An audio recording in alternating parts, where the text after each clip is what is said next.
Well, my little adorablenesses, it has begun. The Broadway season is underway, and I've got 5 things to report on for you, and there will be more upcoming, so stay tuned.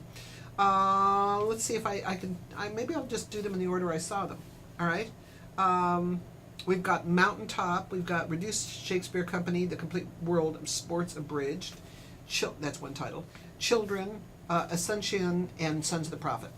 All right, let's start with Mountaintop. This is Samuel L. Jackson and Angela Bassett, hot ticket.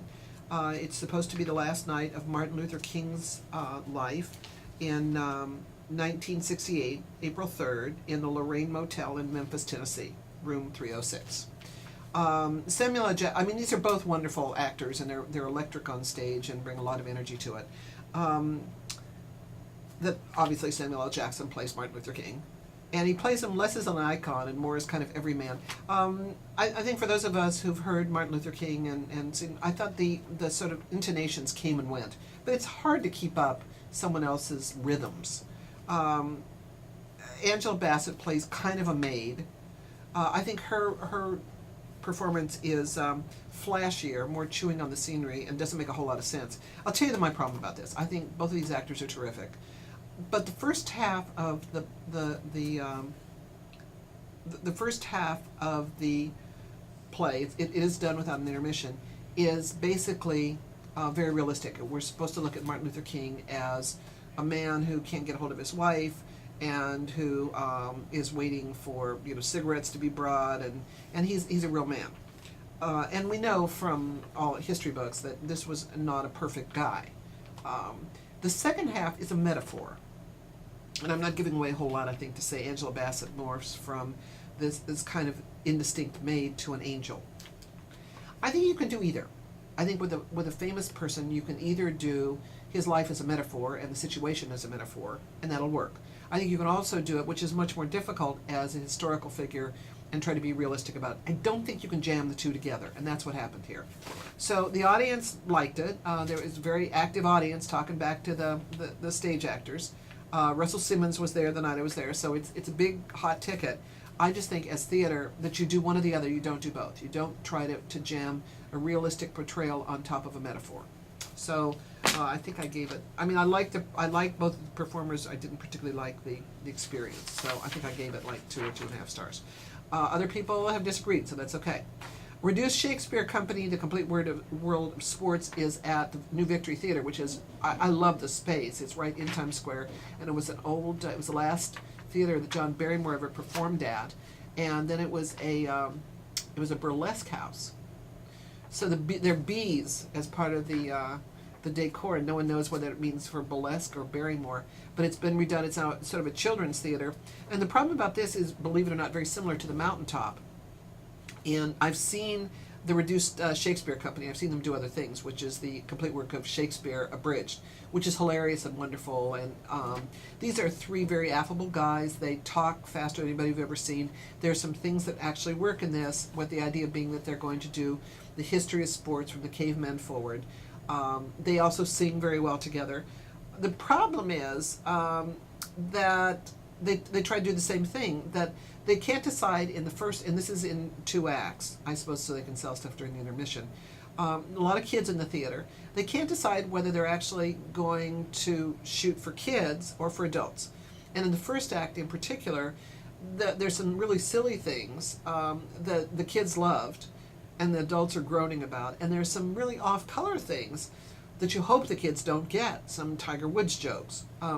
So that doesn't work. You can't really combine those very well, and it's why things like that, movies that do that, like Finding Nemo, work so successfully but are so unusual, to combine what will keep kids entertained and adults entertained as well. And this one I think didn't at all in the first act. Second act I thought was better, and they actually did have a really good idea. They were going to they divide all sports into 9 different categories and 7 different continents. But then they completely throw that away. The second act works better. This is one of the things, your older kids, like 12-year-olds, might think it's fun. I think for younger kids, it's gonna, they're gonna. At one point, they sort of say that the ancient Mayans played football, or the Afghanis or something, with real human heads and they knock somebody's head off and the kids just go wild about that. But by and large, it doesn't work terribly well, which is too bad because and it may just be the subject matter. They talk very fast. They sound like sports things. The first 15 minutes are kind of cute. I think it needed, first of all, to be 90 minutes, not 2 hours. They needed to figure out who their audience is, which they didn't. Children, A.R. Gurney. This is based on a John Cheever's short story. It's got 4 actors in it. I mean, one of the difficulties is I see plays very early on in the run, which is, I mean, so I can review them for you sometimes before they close. But sometimes the actors haven't quite gotten into the rhythm with one another. And this was the thing that you've got a widowed mother who's got 3 kids, one of whom is estranged, and one of them's wives, that they come and they're trying to decide what to do with the house. You can see that this is what John Cheevers writes about a lot. I think the short story works much better than the play. Asuncion. This has gotten a lot of press because Jesse Eisenberg, that Jesse Eisenberg from Social Network, who won an Oscar nomination for his portrayal, is the playwright. He's also in it. And I mean, it's really funny. He's clearly, he's 28 years old. He wrote it before he got, as he says, hot. So he wrote it when he was probably 26 or 25. It has some real rhythm to it. He has a good ear for dialogue. He's a very generous actor, and then he gives Justin Barta, really, he's very generous in giving him most of the good lines. The idea is that these two are roommates, that Jesse's brother drops off his kind of sexy Filipino wife for a couple of weeks to live with them for reasons nobody knows. Then it kind of changes their politics. And when I talk about politics, we're really talking about power, not geopolitical stuff.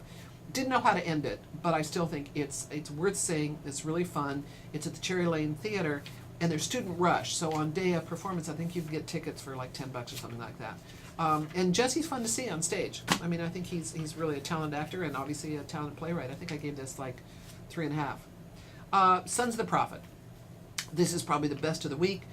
This is at the Laurel Pels Theater. This is a little hard to review exactly. Stephen Karam, who's a playwright I didn't know very much about, looks at a Lebanese family that only misery comes to. And the misery keeps piling on misery, but believe it or not, it's really written as a comedy.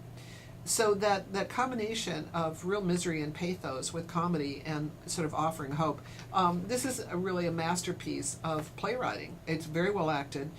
It's not to everybody's taste, but it's thought-provoking, it's smart, and you sort of laugh while your heart's breaking on this one.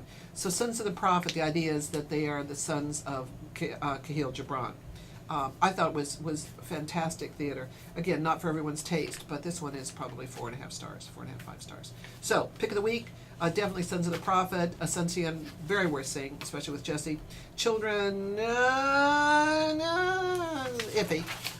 Reduced Shakespeare Company, The Complete World of Sports, maybe for your sports fan person that you want to get out of the house, a little iffy. Mountaintop, charismatic actors with a play that I think doesn't quite work. More at drjoyreviews.com and drjoy.com. I am Dr. Joy Brown.